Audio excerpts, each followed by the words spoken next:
Friends, this is Ajitpal Singh from Apollo Academy Sangrur.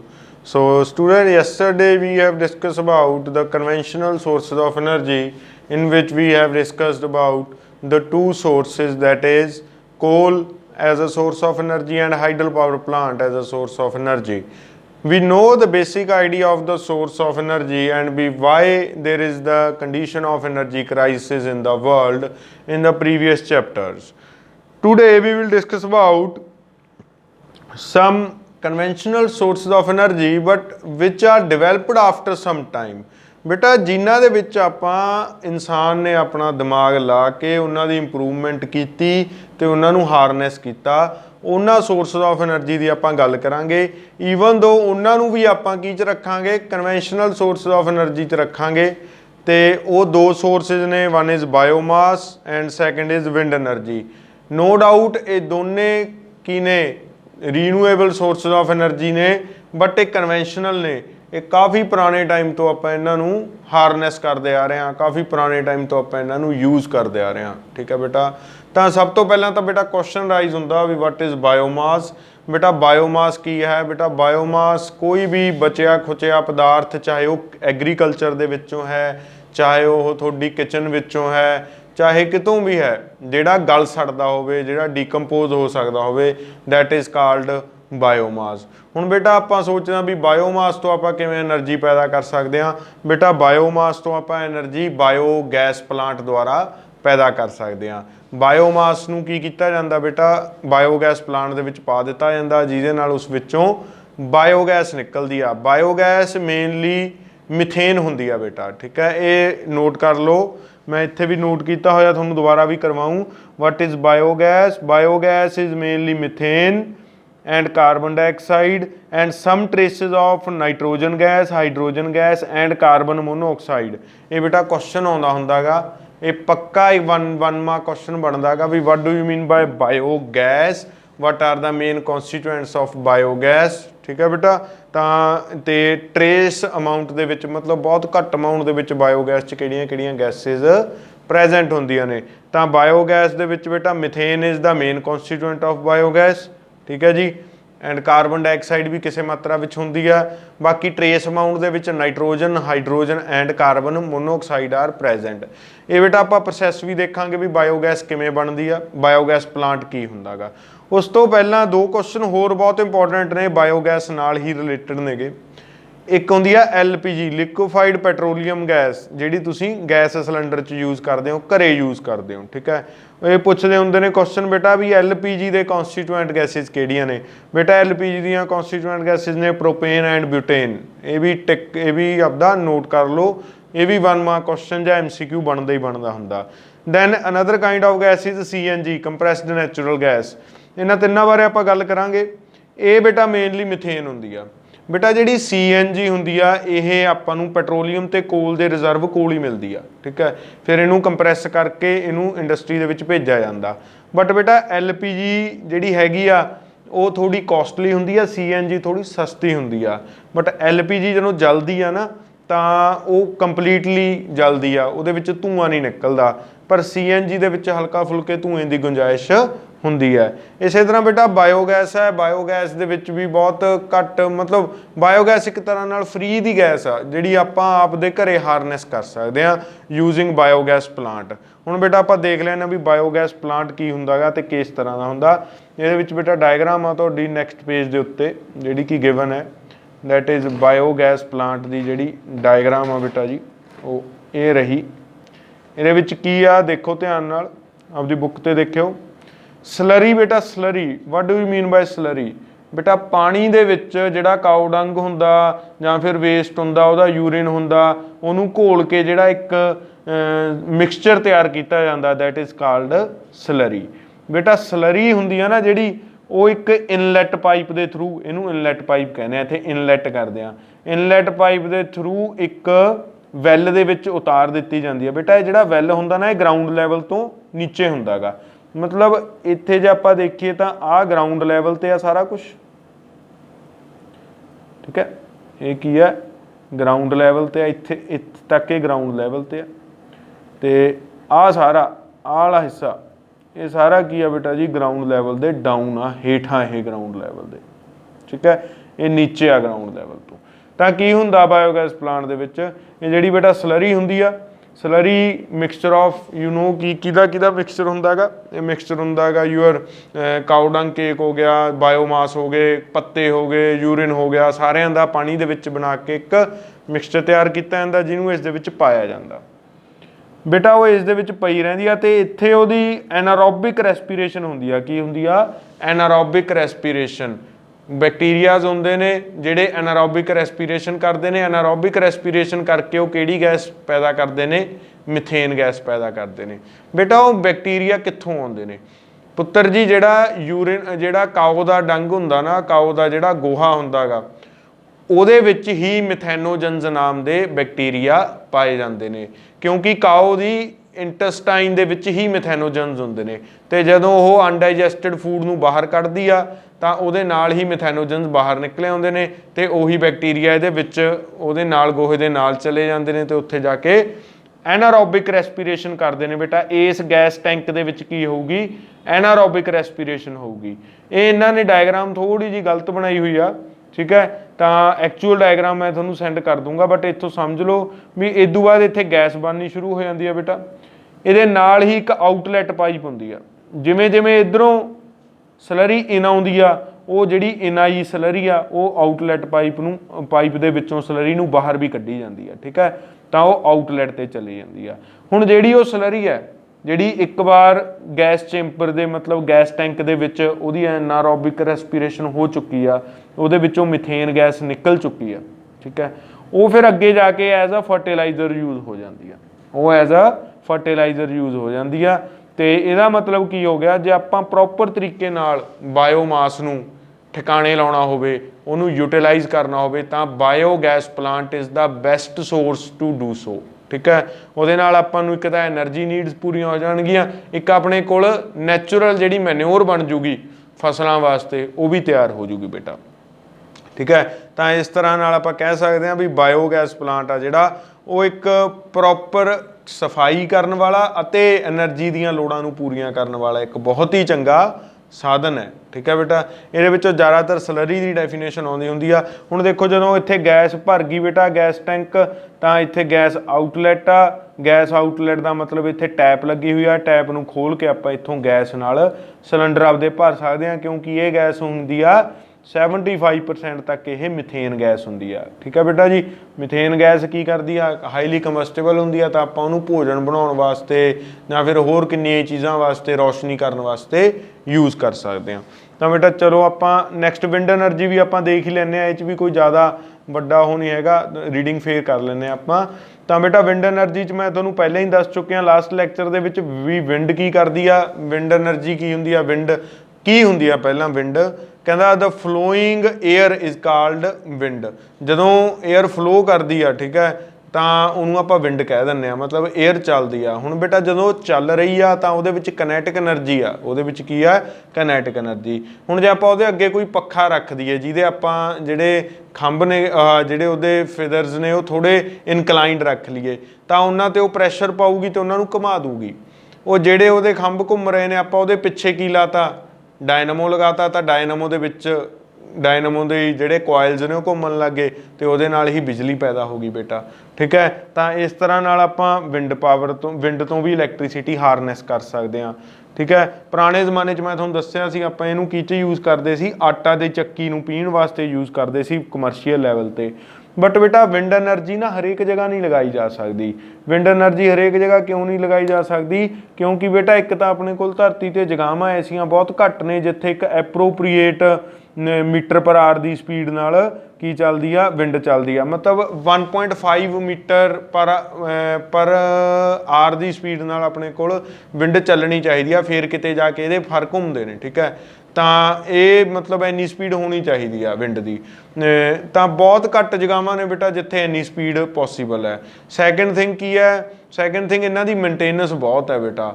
ਇਹਨਾਂ ਦੀ ਜਿਹੜੀ wind energy ਆ ਨਾ, ਵਿੰਡ ਐਨਰਜੀ ਦੀ wind mills ਨੇ, ਇਹਨਾਂ ਦੀ ਮੇਨਟੇਨੈਂਸ ਬਹੁਤ ਆ, ਕਿਉਂਕਿ ਐਲੂਮੀਨੀਅਮ ਦੇ ਇਹ ਬਣੇ ਹੁੰਦੇ ਨੇ, ਇਹਨਾਂ ਦੇ ਫੀਦਰਸ ਹੁੰਦੇ ਨੇ ਜਿਹੜੇ, ਤਾਂ ਉਹ ਟੁੱਟ ਗਏ, ਭੁੱਜ ਗਏ, ਉਹਨਾਂ 'ਚ ਵੀਅਰ ਐਂਡ ਟੀਅਰ ਲੋਸਿਸ ਬਹੁਤ ਜ਼ਿਆਦਾ ਹੋ ਜਾਂਦੇ ਨੇ। ਹੋਰ ਬੇਟਾ ਇਹਦਾ ਤੀਜਾ ਡਰਾਬੈਕ ਇਹ ਆ ਵੀ ਬਹੁਤ ਜ਼ਿਆਦਾ ਅਮਾਊਂਟ 'ਚ ਲਾਉਣੇ ਪੈਂਦੇ ਨੇ ਆਪਾਂ ਨੂੰ ਵਿੰਡ ਪੰਪ, ਉਹ ਜਿਹੜੇ ਵਿੰਡ ਐਨਰਜੀ ਦੇ ਜਿਹੜੇ ਆਪਣੇ ਕੋਲ ਉਹ ਹੁੰਦੇ ਨੇ ਯੂ ਕੈਨ ਟਰਬਾਈਨਸ, ਜਿਹੜੀਆਂ ਵਿੰਡ ਮਿੱਲ ਹੁੰਦੇ ਨੇ ਉਹ ਜ਼ਿਆਦਾ ਮਾਤਰਾ 'ਚ ਲਾਉਣੇ ਪੈਂਦੇ ਨੇ, ਕਿਉਂਕਿ ਇੱਕ ਵਿੰਡ ਮਿੱਲ ਕੋਈ ਜ਼ਿਆਦਾ ਮਤਲਬ ਇਲੈਕਟ੍ਰੀਸਿਟੀ ਨਹੀਂ ਪੈਦਾ ਕਰ ਸਕਦਾ, ਠੀਕ ਹੈ। ਤਾਂ ਇੱਕ ਵਿੰਡ ਮਿੱਲ ਦੀ ਜਿਹੜੀ ਇਲੈਕਟ੍ਰੀਸਿਟੀ ਹੁੰਦੀ ਆ ਉਹ ਬਹੁਤ ਘੱਟ ਜੀ ਹੁੰਦੀ ਆ, ਕੋਈ ਜ਼ਿਆਦਾ ਇਲੈਕਟ੍ਰੀਸਿਟੀ ਨਹੀਂ ਹੁੰਦੀ ਉਹ। ਤਾਂ ਆਪਾਂ ਨੂੰ ਨੰਬਰ ਆਫ ਵਿੰਡ ਮਿੱਲ ਲਾਉਣੇ ਪੈਂਦੇ ਨੇ। ਥਰਡ ਥਿੰਗ ਕੀ ਆ ਬੇਟਾ, ਜਿਹੜੀ ਇਲੈਕਟ੍ਰੀਸਿਟੀ ਪੈਦਾ ਹੋ ਗਈ ਉਹਨੂੰ ਫਿਰ ਟਰਾਂਸਪੋਰਟ ਕਰਨਾ ਮੁਸ਼ਕਿਲ ਹੁੰਦਾ ਗਾ, ਬਟ ਫਿਰ ਆਪਾਂ ਨੂੰ ਨਾਲ ਦੀ ਨਾਲ ਕੀ ਬਣਾਉਣਾ ਪਊ, ਪਿੱਛੇ ਗ੍ਰਿਡ ਬਣਾਉਣਾ ਪਊ ਜਿਹੜਾ ਐਨਰਜੀ ਨੂੰ ਸਟੋਰ ਰੱਖ ਸਕੇ। ਤਾਂ ਉਹਦੇ ਵਿੱਚ ਵੀ ਕਾਫੀ ਜ਼ਿਆਦਾ ਪੈਸਾ ਖਰਚ ਹੋ ਜਾਂਦਾ। ਜਿਹੜੀ ਵਿੰਡ ਮਿਲ ਨੇ ਐਨਰਜੀ ਪੈਦਾ ਕੀਤੀ ਆ ਇਲੈਕਟ੍ਰੀਕਲ, ਉਹਨੂੰ ਸਟੋਰ ਰੱਖਣ ਦੇ ਵਿੱਚ ਵੀ ਕਾਫੀ ਕੀ ਆਪਣੇ ਕੋਲ ਪੈਸਾ ਖਰਚ ਹੋ ਜਾਂਦਾ ਬੇਟਾ, ਇਹ ਵੀ ਇਹਦਾ ਡਰਾਬੈਕ ਹੋ ਗਿਆ। ਚੌਥਾ ਬੇਟਾ ਸਭ ਤੋਂ ਵੱਡਾ ਡਰਾਬੈਕ ਕੀ ਹੋਇਆ ਵੀ ਇਹਨੂੰ ਆਪਾਂ ਜਿੱਥੇ ਵਸੋਂ ਵਾਲਾ ਇਲਾਕਾ ਹੋਵੇ ਹੈ ਨਾ, ਜਿੱਥੇ ਸਿਟੀਜ਼ ਹੋਣ ਜਾਂ ਫਿਰ ਜਿੱਥੇ ਥੋੜ੍ਹਾ ਜਿਹਾ ਵੀ ਯੂ ਕੈਨ ਸੇ ਘਣਤਾ ਜ਼ਿਆਦਾ ਹੋਵੇ ਲੋਕਾਂ ਦੀ, ਮਤਲਬ ਡੈਂਸ ਪਾਪੂਲੇਸ਼ਨ ਹੋਵੇ ਹੈ ਨਾ, ਉੱਥੇ ਨਹੀਂ ਲਗਾ ਸਕਦੇ ਤੁਸੀਂ ਇਹਨੂੰ। ਇੱਥੇ ਫੇਰ ਪ੍ਰੋਬਲਮ ਆ ਜਾਂਦੀ ਆ, ਕਿਉਂਕਿ ਉਹਨਾਂ ਲੋਕਾਂ ਨੂੰ ਕੀ ਕਰਨਾ ਪਊਗਾ, ਉੱਥੋਂ ਉਜਾੜਨਾ ਪਊਗਾ ਉਹਨਾਂ ਨੂੰ, ਫਿਰ ਉੱਥੋਂ ਮਾਈਗ੍ਰੇਟ ਕਰਨਾ ਪਊਗਾ, ਫਿਰ ਉਹਨਾਂ ਦੀ ਰੀਹੈਬਿਲੀਟੇਸ਼ਨ ਦੀ ਪ੍ਰੋਬਲਮ ਆਊਗੀ। ਸੇਮ ਪ੍ਰੋਬਲਮ ਜਿਹੜੀ ਆਪਾਂ ਕੀ 'ਚ ਦੇਖਦੇ ਹਾਂ, ਹਾਈਡਲ ਪਾਵਰ ਪਲਾਂਟ ਦੇ ਵਿੱਚ ਦੇਖਦੇ ਹਾਂ। ਤਾਂ ਇਹਦੇ ਵਿੱਚ ਇਹ ਪ੍ਰੋਬਲਮਸ ਵੀ ਕਾਫੀ ਜ਼ਿਆਦਾ ਨੇਗੀਆਂ, ਠੀਕ ਹੈ ਬੇਟਾ। ਤਾਂ ਚਲੋ ਆਪਾਂ ਰੀਡ ਕਰਦੇ ਹਾਂ, ਪਹਿਲਾਂ ਵਿੰਡ ਐਨਰਜੀ ਹੀ ਰੀਡ ਕਰ ਲੈਂਦੇ ਹਾਂ ਕਿਉਂਕਿ ਕਾਫੀ ਛੋਟੀ ਜੀ ਹੈ, ਜਿਹਦੇ ਵਿੱਚ ਆਪਣੇ ਕੋਲ ਕਾਫੀ ਕੁਝ ਆਪਾਂ ਨੂੰ ਪਤਾ ਲੱਗ ਜੂਗਾ। We saw in class 9 how unequal heating of land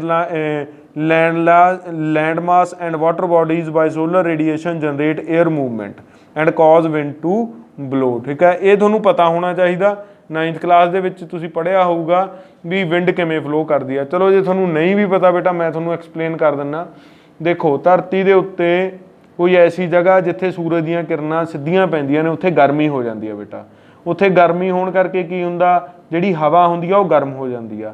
ਹਵਾ ਗਰਮ ਹੋ ਕੇ ਹਲਕੀ ਹੋ ਜਾਂਦੀ ਆ ਤਾਂ ਉਹ ਉੱਪਰ ਨੂੰ ਚਲੀ ਜਾਂਦੀ ਆ, ਉੱਪਰ ਨੂੰ, ਠੀਕ ਹੈ। ਮਤਲਬ ਧਰਤੀ ਦਾ ਜਿਹੜਾ ਸਰਫੇਸ ਹੈ ਉਹ ਤੋਂ ਉੱਪਰ ਨੂੰ ਚਲੀ ਗਈ। ਹੁਣ ਉੱਥੇ ਕੀ ਹੋ ਗਿਆ, ਲੋ ਪ੍ਰੈਸ਼ਰ ਰੀਜਨ ਜਨਰੇਟ ਹੋ ਗਿਆ। ਜਿੱਥੇ ਸੂਰਜ ਦੀਆਂ ਸਿੱਧੀਆਂ ਕਿਰਨਾਂ ਪੈਂਦੀਆਂ ਨੇ ਉੱਥੇ ਕਿਹੜਾ ਰੀਜਨ ਜਨਰੇਟ ਹੋ ਗਿਆ ਪੁੱਤਰ, ਲੋ ਪ੍ਰੈਸ਼ਰ ਰੀਜਨ ਜਨਰੇਟ ਹੋ ਗਿਆ, ਠੀਕ ਹੈ। ਇਹ ਜ਼ਿਆਦਾਤਰ ਇਕੁਏਟਰਸ ਤੇ ਹੁੰਦਾ ਗਾ। ਤਾਂ ਕਿਉਂਕਿ ਉੱਥੇ ਲੋ ਪ੍ਰੈਸ਼ਰ ਰੀਜਨ ਆ, ਤੇ ਆਪਾਂ ਨੂੰ ਪਤਾ 9th ਕਲਾਸ 'ਚ ਆਪਾਂ ਪੜ੍ਹਿਆ ਵੀ ਕੋਈ ਵੀ ਬੋਡੀ ਆ ਜਿਹੜੀ ਉਹ ਮੂਵ ਕਰਦੀ ਆ, ਕੋਈ ਵੀ ਵਿੰਡ ਆ ਜਾਂ ਲਿਕੁਇਡ ਆ, ਉਹ from high pressure to low pressure region move ਕਰਦਾ ਗਾ, ਠੀਕ ਹੈ। ਤਾਂ ਜਿਹੜੀ ਬਾਕੀ ਕਿਤੇ ਹੋਰ ਜਿੱਥੇ ਘੱਟ ਸੂਰਜ ਦੀ ਗਰਮੀ ਪੈਂਦੀ ਆ ਤੇ ਹਵਾਵਾਂ ਠੰਡੀਆਂ ਚੱਲਦੀਆਂ ਨੇ, ਠੰਡਾ ਏਰੀਆ ਉਹ, ਉੱਥੋਂ ਫਿਰ ਹਵਾ ਉਸ ਲੋ ਪ੍ਰੈਸ਼ਰ ਰੀਜਨ ਵੱਲ ਨੂੰ ਆਉਣੀ ਸ਼ੁਰੂ ਹੋ ਜਾਂਦੀ ਆ, ਤਾਂ ਇਹਨੂੰ ਆਪਾਂ ਵਿੰਡ ਕਹਿ ਦਿੰਦੇ ਹਾਂ, ਠੀਕ ਹੈ। ਤਾਂ ਇਹ ਦੋ ਤਰ੍ਹਾਂ ਦੀਆਂ ਹੁੰਦੀਆਂ ਨੇ, ਇੱਕ ਸੀ ਬਰੀਜ਼ ਹੁੰਦੀ ਆ, ਇੱਕ ਲੈਂਡ ਬਰੀਜ਼ ਹੁੰਦੀ ਆ। ਇਹ ਸੀ ਬਰੀਡ ਤੇ ਲੈਂਡ ਬਰੀਜ਼ ਕੀ ਹੁੰਦੀਆਂ ਨੇ, ਇਹਨਾਂ ਬਾਰੇ ਤੁਸੀਂ ਆਪ ਰਿਸਰਚ ਕਰੋਗੇ, ਮੈਂ ਨਹੀਂ ਕਰੂੰਗਾ। ਇਹ SST ਦਾ ਟੌਪਿਕ ਆ ਤੁਹਾਡਾ, ਠੀਕ ਹੈ। ਇਹ ਤੁਸੀਂ ਆਈ ਥਿੰਕ 6th ਜਾਂ 7th ਕਲਾਸ ਦੇ ਵਿੱਚ ਰੀਡ ਵੀ ਕੀਤਾ ਉਹ ਵੀ, ਸੀ ਬਰੀਜ਼ ਤੇ ਲੈਂਡ ਬਰੀਜ਼ ਕੀ ਹੁੰਦਾ। ਜਿਹਨੂੰ ਨਹੀਂ ਪਤਾ ਉਹ ਮੇਰੇ ਤੋਂ ਪਰਸਨਲੀ ਪੁੱਛ ਸਕਦਾ ਗਾ ਵੀ ਸਰ ਸੀ ਬਰੀਜ਼ ਕੀ ਹੁੰਦੀ ਆ, ਲੈਂਡ ਬਰੀਜ਼ ਕੀ ਹੁੰਦੀ ਆ, ਠੀਕ ਹੈ ਬੇਟਾ। ਚਲੋ ਹੁਣ ਵਿੰਡ ਆਪਾਂ ਚਲਾਤੀ, ਕਿਵੇਂ ਨਾ ਕਿਵੇਂ ਆਪਾਂ ਦੇਖਿਆ ਵੀ ਸੂਰਜ ਦੀਆਂ ਕਿਰਨਾਂ ਪੈ ਗਈਆਂ, ਲੋ ਪ੍ਰੈਸ਼ਰ ਰੀਜਨ ਇਕੱਠਾ ਹੋ ਗਿਆ। ਜਿੱਥੇ ਲੋ ਪ੍ਰੈਸ਼ਰ ਰੀਜਨ ਆ ਉੱਧਰ ਉਸ ਡਾਇਰੈਕਸ਼ਨ ਵੱਲ ਨੂੰ ਕੀ ਹੋ ਗਈਆਂ, ਵਿੰਡ ਚੱਲਣੀਆਂ ਸ਼ੁਰੂ ਹੋ ਗਈਆਂ ਬੇਟਾ। ਤਾਂ ਉਹਨੂੰ ਵਿੰਡ ਕਹਿ ਦਿੰਦੇ ਆਪਾਂ। This kinetic energy of the wind can be use to do work, ਕਹਿੰਦਾ ਜਿਹੜੀ ਇਹ ਕਨੈਟਿਕ ਐਨਰਜੀ ਆ ਬਲੋਇੰਗ ਏਅਰ ਦੀ, ਉਹਨੂੰ ਆਪਾਂ ਕੰਮ ਕਰਨ ਲਈ ਯੂਜ਼ ਕਰ ਸਕਦੇ ਹਾਂ। This energy was harnessed by wind mills in the past to do mechanical work, ਕਹਿੰਦਾ ਪੁਰਾਣੇ ਜ਼ਮਾਨਿਆਂ 'ਚ ਇਹਨਾਂ ਨੂੰ ਵਿੰਡ ਮਿਲਜ਼ ਨੂੰ ਚਲਾਉਣ ਲਈ ਯੂਜ਼ ਕੀਤਾ ਜਾਂਦਾ ਸੀਗਾ, ਮਕੈਨੀਕਲ ਵਰਕ ਕਰਨ ਲਈ। ਮਕੈਨੀਕਲ ਵਰਕ ਇੱਥੇ ਕੀ ਹੋ ਗਿਆ, ਮਕੈਨੀਕਲ ਵਰਕ ਹੋ ਗਿਆ ਇੱਕ ਤਾਂ ਵਾਟਰ ਲਿਫਟਿੰਗ, ਇੱਕ ਜਿਹੜਾ ਆਟਾ ਪੀਣਾ ਉਹ ਹੋ ਗਿਆ। For example in the water lifting pump the rotatory motion of windmill is utilized to lift water from the well. Today wind energy is also used to generate electricity. A windmill essentially consists of a structure similar to the large electric fan and is erected at some height on the rigid support, ਕਹਿੰਦਾ ਖੜਾ ਕੀਤਾ ਗਿਆ ਹੁੰਦਾ, ਇੱਕ fan ਵਰਗਾ structure ਹੁੰਦਾ ਜਿਹੜਾ ਸਿੱਧਾ ਖੜਾ ਕੀਤਾ ਗਿਆ ਹੁੰਦਾ ਕਿਸੇ ਰਿਜਿਡ ਸਪੋਰਟ ਤੇ। To generate electricity, the rotatory motion of windmill is used to turn the turbine of the electric generator. The output for the single windmill is quite small and cannot be used for commercial purposes. Therefore, a number of windmills are erected over a large area which is known as wind energy farm। ठीक है बेटा, जो आप ज़्यादा wind mills एक area ते ला देने उन्होंने आप कह दें विंड एनर्जी फार्म कह दें। The energy output of each windmill in the farm is coupled together to get electricity on a commercial scale। कहना फिर कल्ले कल्ले जिहड़ा विंडमिल हुंदा ਉਹਦੇ ਵਿੱਚੋਂ ਜਿਹੜੀ ਇਲੈਕਟ੍ਰਿਸਿਟੀ ਆਉਂਦੀ ਆ ਤਾਂ ਆਪਾਂ ਉਹਨਾਂ ਨੂੰ ਇਕੱਠੀ ਕਰ ਦਿੰਦੇ ਆ ਤੇ ਇਕੱਠੀ ਕਰਕੇ ਆਪਾਂ ਉਹਨੂੰ ਕਮਰਸ਼ੀਅਲ ਸਕੇਲ ਦੇ ਉੱਤੇ ਯੂਜ਼ ਕਰ ਸਕਦੇ ਆ। ਇੱਕ ਬੇਟਾ ਇਹ ਬੜਾ ਇੰਪੋਰਟੈਂਟ ਆ ਇਹਦੇ ਵਿੱਚ, ਡੈਨਮਾਰਕ ਇਜ਼ ਕਾਲਡ ਦਾ, ਇਹ ਯਾਦ ਰੱਖਿਓ ਕਿਉਂਕਿ ਕਈ ਵਾਰ ਇਹ ਪੁੱਛ ਲਿਆ ਜਾਂਦਾ MCQ ਦੇ ਵਿੱਚ। Denmark is called the country of winds, more than 25% of their electricity needs are generated through vast network of wind mills. ਮਤਲਬ 25% ਐਨਰਜੀ ਆ ਜਿਹੜੀ ਡੈਨਮਾਰਕ ਦੀ ਉਹ ਵਿੰਡ ਮਿਲ ਤੋਂ ਯੂਜ਼ ਹੁੰਦੀ ਆ। ਇਨ terms of total output Germany is the larger leader while the India is ranked at 5th in the harnessing of wind energy for the production of electricity। It is estimated that nearly 45,000 megawatt of electrical power can be generated if India's wind potential is fully exploited। कहना जे आपां पूरी तरह नाल wind energy ਨੂੰ use करना एक साल ਦੇ ਵਿੱਚ ਸਿੱਖ ਲਈਏ ਤਾਂ ਆਪਾਂ 45,000 ਮੈਗਾਵਾਟ ਇਲੈਕਟ੍ਰੀਕਲ ਪਾਵਰ ਕੀ ਕਰ ਸਕਦੇ ਹਾਂ, ਜਨਰੇਟ ਕਰ ਸਕਦੇ ਹਾਂ, ਜਿਹੜੀ ਬਹੁਤ ਜ਼ਿਆਦਾ ਹੁੰਦੀ ਆ। The largest wind energy farm has been established near Kanyakumari in Tamil Nadu। हाँ जी बेटा, मैं तुहानूं दस्सिया सी ना ਕਿਹੜੇ ਏਰੀਆ ਤੇ ਇਕੁਏਟਰਸ ਐਂਡ ਟ੍ਰੋਪੀਕਲ ਏਰੀਆ ਦੇ ਉੱਤੇ ਇਹ ਵਿੰਡ ਜ਼ਿਆਦਾ ਚੱਲਦੀ ਆ। ਤੇ ਕੰਨਿਆਕੁਮਾਰੀ ਕੀ ਆ, ਤਾਂ ਆਪਣੇ ਇੰਡੀਆ ਦਾ ਬਿਲਕੁਲ ਸਾਊਥ ਪਾਰਟ ਆ ਜਿਹੜਾ ਉਹ ਕੰਨਿਆਕੁਮਾਰੀ ਆ। ਕੰਨਿਆਕੁਮਾਰੀ ਦੇ ਨਾਲ ਸਮੁੰਦਰ ਲੱਗਦਾ, ਸਮੁੰਦਰ ਕਰਕੇ ਉੱਥੇ ਸੀ ਬਰੀਜ਼ ਤੇ ਲੈਂਡ ਬਰੀਜ਼ ਹਮੇਸ਼ਾ ਚੱਲਦੀਆਂ ਨੇ, ਜਿਨ੍ਹਾਂ ਕਰਕੇ ਲਗਾਤਾਰ ਹਵਾ ਚੱਲਣ ਕਰਕੇ ਉੱਥੇ ਕੀ ਹੋ ਜਾਂਦਾ ਬੇਟਾ, ਆਪਾਂ ਨੂੰ ਵਿੰਡ ਐਨਰਜੀ ਹਾਰਨੈਸ ਕਰਦੇ ਰਹਿੰਦੇ ਆ ਉੱਥੇ ਆਪਾਂ। In Tamil Nadu it generates 380 megawatt of electricity. ਅੱਗੇ ਦੇਖੋ ਪੁੱਤਰ, wind energy is an environmental friendly and efficient source of renewable energy। It requires no recurring expenses for the production of electricity। ਕਹਿੰਦਾ ਇੱਕ ਵਾਰ ਪੈਸਾ ਲਾਇਆ, ਬਾਰ-ਬਾਰ ਇਹ ਤੇ ਪੈਸਾ ਲਾਉਣ ਦੀ ਲੋੜ ਨਹੀਂ ਪੈਂਦੀ ਹੈਗੀ। ਠੀਕ ਹੈ, ਜਿਵੇਂ ਆਪਾਂ ਨੂੰ ਕੋਲ ਲੈ ਕੇ ਬਾਰ-ਬਾਰ ਲੈ ਕੇ ਆਉਣ ਦੀ ਲੋੜ ਪੈਂਦੀ ਆ, ਰੈਕਰਿੰਗ ਐਕਸਪੈਂਸਿਸ ਘੱਟ ਨੇ ਇਹਦੇ। ਠੀਕ ਹੈ ਬੇਟਾ, but there are many limitation of harnessing wind energy. ਇਹ ਟਿਕ ਕਰ ਲਓ ਬੇਟਾ, ਹਾਰਨੈਸਿੰਗ ਵਿੰਡ ਐਨਰਜੀ ਦੀਆਂ ਲਿਮਿਟੇਸ਼ਨ ਕੀ ਨੇ। Firstly, wind energy farms can be established only to those places where winds blow for the greater part of the year।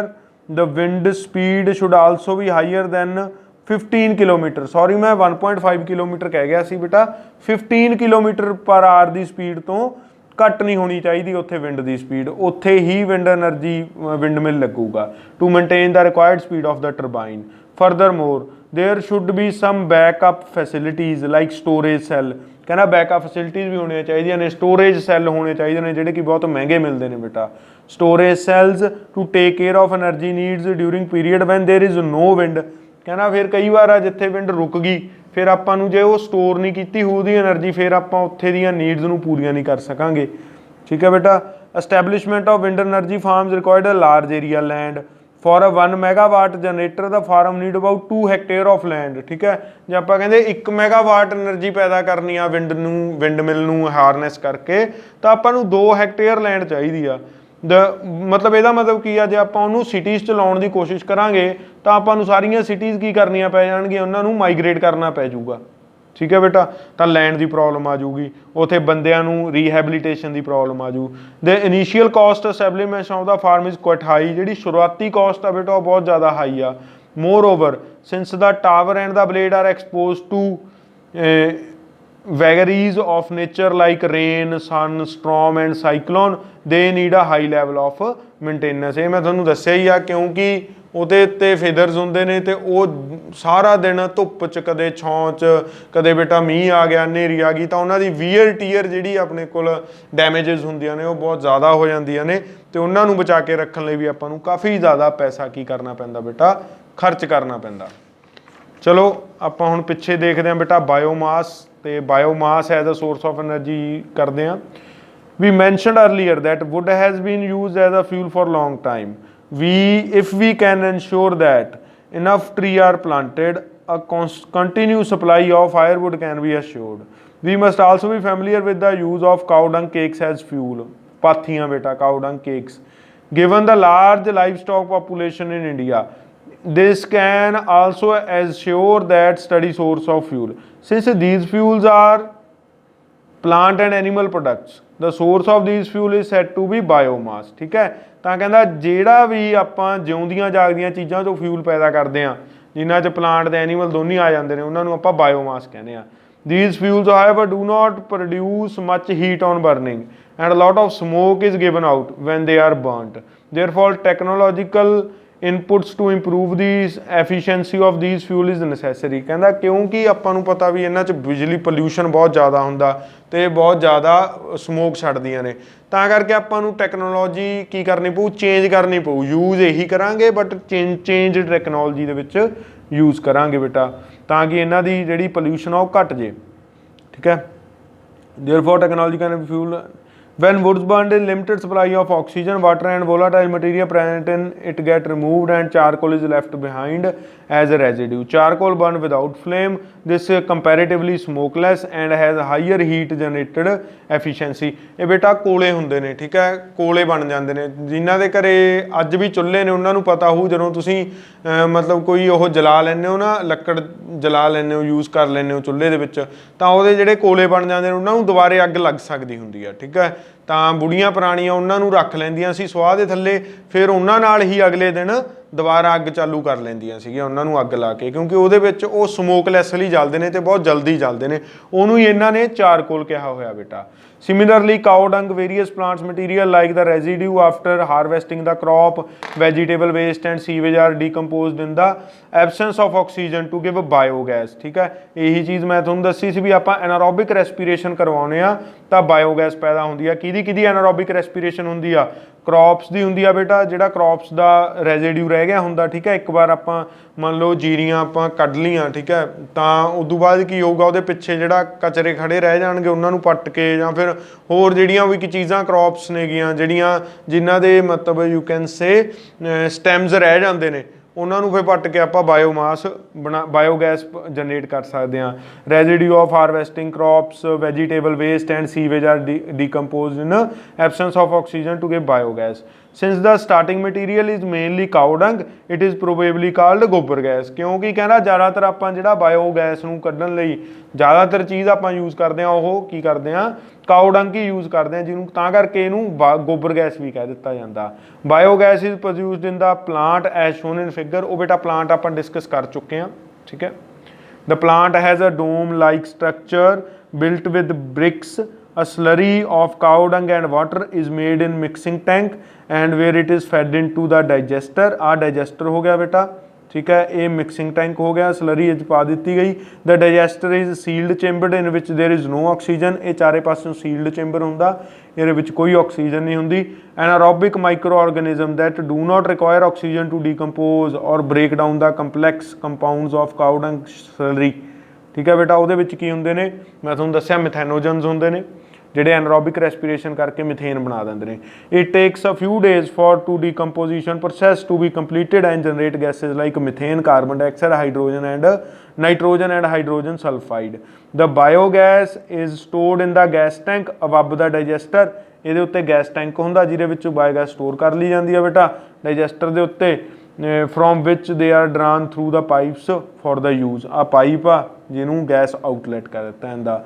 Biogas is an excellent fuel, it contains up 75% of methane, it burns without smoke, leaves no residue like ash in wood and charcoal coal burning। ਇਹਦੇ ਬੇਟਾ ਕੋਈ ਸੁਆਹ ਨਹੀਂ ਬਚਦੀ ਇਹ 'ਚ, ਠੀਕ ਆ, ਨਾ ਹੀ ਇਹਦੇ ਵਿੱਚ ਆਪਣੇ ਕੋਲ ਸਮੋਕ ਪੈਦਾ ਹੁੰਦੀ ਆ।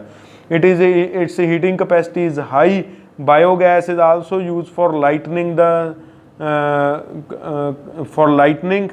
the slurry left behind is removed periodically। ਕਹਿੰਦਾ ਰਿਮੂਵ ਕਰ ਲਈ ਜਾਂਦੀ ਆ periodically, ਮਤਲਬ ਟਾਈਮ ਟੂ ਟਾਈਮ ਰਿਮੂਵ ਕੀਤੀ ਜਾਂਦੀ ਆ। And used an excellent manure rich in nitrogen and phosphorus. ਠੀਕ ਹੈ, ਸਲਰੀ ਕਿਹਦੇ ਵਿੱਚ ਰਿਚ ਹੁੰਦੀ ਆ ਬੇਟਾ, ਨਾਈਟ੍ਰੋਜਨ ਐਂਡ ਫਾਸਫੋਰਸ ਦੇ ਵਿੱਚ ਰਿਚ ਹੁੰਦੀ ਆ, ਜਿਹੜਾ ਕਿ ਆਪਾਂ ਨੂੰ ਪਤਾ ਪੌਦਿਆਂ ਲਈ ਬਹੁਤ ਹੀ ਜ਼ਿਆਦਾ ਇੰਪੋਰਟੈਂਟ ਤੱਤ ਹੁੰਦੇ ਨੇ। ਠੀਕ ਹੈ, these are the very important minerals for plants for the proper growth of plant। Next beta, the large scale utilization of bio waste and sewage material provided a safe and efficient method of waste disposal। Besides supplying energy and manure. ਇਹ ਮੈਂ ਤੁਹਾਨੂੰ ਪਹਿਲਾਂ ਵੀ ਦੱਸਿਆ ਸੀ। ਤਾਂ ਇੱਥੇ ਕਈ ਵਾਰ question ਆ ਜਾਂਦਾ ਬੇਟਾ ਵੀ ਕਿਹੜੀ ਐਸਾ ਸੋਰਸ ਆਫ એનર્ਜੀ ਆ ਜਿਹੜਾ ਵੇਸਟ ਮੈਨੇਜਮੈਂਟ ਵੀ ਕਰਦਾ, ਜਿਹੜਾ ਫਰਟੀਲਾਈਜ਼ਰ ਦੇ ਤੌਰ ਤੇ ਵੀ ਯੂਜ਼ ਹੁੰਦਾ ਤੇ એનર્ਜੀ ਵੀ ਪ੍ਰੋਡਿਊਸ ਕਰਦਾ, ਤਾਂ ਦੈਟ ਇਜ਼ ਬਾਇਓਗੈਸ ਪਲਾਂਟ। ਠੀਕ ਹੈ ਜੀ।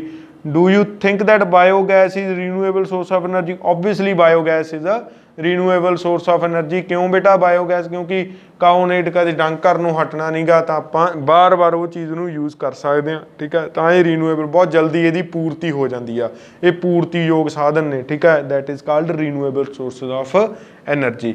ਤਾਂ ਬੇਟਾ ਇਹਦੇ ਨਾਲ ਹੀ ਆਪਣਾ ਜਿਹੜਾ ਅੱਜ ਦਾ ਟੌਪਿਕ ਹੈ improvement in the technology for using conventional source of energy, ਇਹ ਖਤਮ ਹੁੰਦਾ।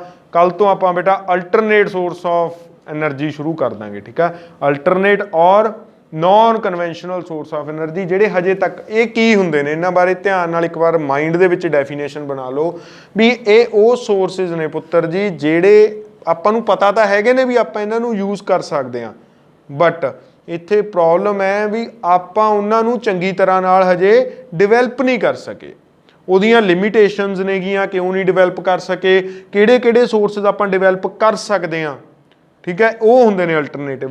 ਕਿਹੜੇ ਅਲਟਰਨੇਟਿਵਸ ਆਪਾਂ ਲੈ ਸਕਦੇ ਹਾਂ ਹਟ ਕੇ। ਠੀਕ ਹੈ, ਇੱਕ ਸੋਚ ਪੈਟਰਨ ਨੂੰ ਚੇਂਜ ਕਰਕੇ ਉਹਨਾਂ ਨੂੰ ਆਪਾਂ ਅਲਟਰਨੇਟ ਸੋਰਸ ਆਫ એનર્ਜੀ ਕਹਾਂਗੇ। ਉਹ ਕੀ ਨੇਗੇ, ਉਹਨਾਂ ਦੇ ਡਰਾਬੈਕਸ ਕੀ ਨੇ, ਕਿਉਂ ਨਹੀਂ ਆਪਾਂ ਉਹਨਾਂ ਨੂੰ ਚੰਗੀ ਤਰ੍ਹਾਂ ਕਮਰਸ਼ੀਅਲ ਲੈਵਲ ਤੇ ਹਾਰਨੈਸ ਕਰ ਰਹੇ, ਉਹਦੇ ਬਾਰੇ ਆਪਾਂ ਸਾਰਾ ਕੁਝ ਇਹਦੇ ਵਿੱਚ ਪੜਾਂਗੇ ਬੇਟਾ ਨੈਕਸਟ ਟੌਪਿਕ ਦੇ ਵਿੱਚ, that is alternate source of energy or non conventional source of energy. ਉਹਦੇ ਵਿੱਚ ਸਭ ਤੋਂ ਪਹਿਲਾਂ ਬੇਟਾ ਸੋਲਰ એનર્ਜੀ ਆਉਂਦੀ ਆ, ਸੂਰਜ ਦੁਆਰਾ એનર્ਜੀ। ਸੈਕਿੰਡ ਨੰਬਰ ਤੇ ਬੇਟਾ એનર્ਜੀ ਫਰੋਮ ਸੀ ਆਉਂਦੀ ਆ। ਸੀ ਦੇ ਵਿੱਚ ਕਾਫੀ ਜ਼ਿਆਦਾ ਆਉਂਦੀਆਂ ਨੇ। ਟਾਈਡਲ એનર્ਜੀ ਆਉਂਦੀ ਆ, ਵੇਵ એનર્ਜੀ ਆਉਂਦੀ ਆ ਐਂਡ ਓਸ਼ੀਅਨ ਥਰਮਲ એનર્ਜੀ ਆਉਂਦੀ ਆ। ਇਹਨਾਂ ਚੋਂ ਬੇਟਾ ਕੁਐਸਚਨ ਜ਼ਰੂਰ ਬਣਦਾ ਹੁੰਦਾ। ਠੀਕ ਆ, ਟਾਈਡਲ, ਵੇਵ ਤੇ ਓਸ਼ੀਅਨ ਥਰਮਲ। ਉਦੋਂ ਬਾਅਦ ਬੇਟਾ ਜੀਓਥਰਮਲ એનર્ਜੀ ਆ ਜਾਂਦੀ ਆ। ਜੀਓਥਰਮਲ એનર્ਜੀ ਦੇ ਵਿੱਚ ਕੀ ਹੁੰਦਾ ਗਾ? ਜੀਓਥਰਮਲ એનર્ਜੀ ਦੇ ਵਿੱਚ ਆਉਂਦੇ ਨੇ ਤੁਹਾਡੇ ਜਿਹੜੇ ਗਰਮ ਪਾਣੀ ਦੇ ਚਸ਼ਮੇ ਨੇ, ਜਾਂ ਫਿਰ ਜਿਹੜੇ ਗਰਮ ਭਾਫ ਦੇ ਸੋਮੇ। ਠੀਕ ਹੈ, ਧਰਤੀ ਦੇ ਵਿੱਚੋਂ ਨਾ ਕਿਤੋਂ ਭਾਫ ਨਿਕਲਦੀ ਆ, ਬੜੇ ਹਾਈ ਪ੍ਰੈਸ਼ਰ ਨਾਲ ਨਿਕਲਦੀ ਆ। ਉੱਥੇ ਆਪਾਂ ਟਰਬਾਈਨਸ ਲਾ ਕੇ ਉਹਨਾਂ ਨੂੰ ਘੁਮਾ ਸਕਦੇ ਹਾਂ। And last is nuclear energy. ਠੀਕ ਹੈ ਬੇਟਾ, ਤਾਂ ਇਸ ਤੋਂ ਬਾਅਦ ਆਪਣੇ ਕੋਲ ਕੀ ਆ ਜਾਣਗੇ? ਐਨਵਾਇਰਮੈਂਟਲ ਕੌਨਸੀਕੁਐਂਸਿਸ। ਠੀਕ ਹੈ, ਐਨਵਾਇਰਮੈਂਟਲ ਕੌਨਸੀਕੁਐਂਸਿਸ ਕੀ ਨੇ, ਕਿੰਨਾ ਪੋਲਿਊਸ਼ਨ ਆ, ਕਿਵੇਂ ਆ, ਉਹਨਾਂ ਨੂੰ ਕਿਵੇਂ ਉਹ ਕਰਨਾ ਚਾਹੀਦਾ, ਰੋਕਣਾ ਚਾਹੀਦਾ। And how long will the energy source last us. ਠੀਕ ਹੈ, ਤੇ ਕਿੰਨਾ ਟਾਈਮ ਕੋਈ ਵੀ એનર્ਜੀ ਸੋਰਸ ਬਚਿਆ ਰਹਿ ਸਕਦਾ ਗਾ। ਤਾਂ ਇਹ ਸਾਰੀਆਂ ਚੀਜ਼ਾਂ ਆਪਾਂ ਡਿਸਕਸ ਕਰਾਂਗੇ ਬੇਟਾ। ਤੇ ਕੱਲ੍ਹ ਨੂੰ ਆਪਾਂ ਨੌਨ ਕਨਵੈਨਸ਼ਨਲ ਸੋਰਸਿਸ ਔਰ ਅਲਟਰਨੇਟ ਸੋਰਸ ਆਫ એનર્ਜੀ ਦੇ ਵਿੱਚ ਸੋਲਰ એનર્ਜੀ ਐਂਡ ਆ ਜਿਹੜੀ એનર્ਜੀ ਫਰੋਮ ਸੀ ਆ, ਇਹਨੂੰ ਆਪਾਂ ਬਾਅਦ 'ਚ ਡਿਸਕਸ ਕਰਾਂਗੇ। ਜੀਓਥਰਮਲ એનર્ਜੀ ਕਰ ਲਾਂਗੇ। ਠੀਕ ਹੈ, ਦੋ ਟੌਪਿਕ ਕੱਲ੍ਹ ਨੂੰ ਪੜ੍ਹਨੇ ਨੇ ਬੇਟਾ, geothermal energy and solar energy, ਕਿਉਂਕਿ ਸੋਲਰ એનર્ਜੀ ਹੀ ਕਾਫੀ ਵੱਡਾ। ਤੇ ਇੱਕ ਦਿਨ ਫਿਰ ਆਪਾਂ એનર્ਜੀ ਫਰੋਮ ਸੀ ਤੇ ਲਗਾਵਾਂਗੇ, ਦੈਨ ਨਿਊਕਲੀਅਰ એનર્ਜੀ ਤੇ ਲਗਾਵਾਂਗੇ। ਠੀਕ ਹੈ ਬੇਟਾ, ਤਾਂ ਅੱਜ ਦੇ ਲਈ ਇੰਨਾ ਹੀ। Thank you very much.